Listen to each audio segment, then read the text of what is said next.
พามาดูคลิปที่เขมรนะครับคือเขามีการละเล่นแป้งเล่นน้ำแล้วก็เล่นอะไรนะการละเล่นพื้นบ้านของเขาตั้งแต่เดือนที่แล้วเลยนะครับเขารณรงค์ให้เล่นเกมพื้นบ้านแล้วก็ศิลปะพื้นบ้านของเขานะครับมันก็เลยมาถึงเดือนนี้นะครับเดือนเมษายนคือเขาจะดักหน้าเราเล่นก่อนเรานะครับแต่เขาไม่มีน้ำเล่นนะครับของเรานี่เดือนนี้นะครับเดือนเมษายนนี่กำลังจะถึงแล้วนะครับเทศกาลสงกรานต์มหาสงกรานต์อันยิ่งใหญ่ของเราแต่ของเขาเนี่ยเขาจะเล่นของเขาคืออย่างน้อยๆก็ให้ชาวโลกรู้ว่า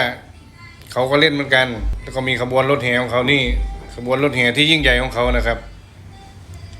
คือกะว่าจะเล่นดักหน้าเราแต่มันไม่เป็นอย่างนั้นนะครับ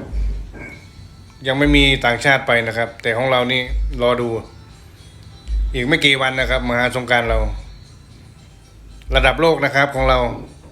รักกันตึ๊ดตึ๊ดกระโดดใจฮิฮิฮิรักกันตึ๊ดตึ๊ดกระโดดใจฮิฮิฮิรักกันตึ๊ดตึ๊ดกระโดดใจฮิฮิฮิรักกันตึ๊ดตึ๊ดกระโดดใจยาบายาบา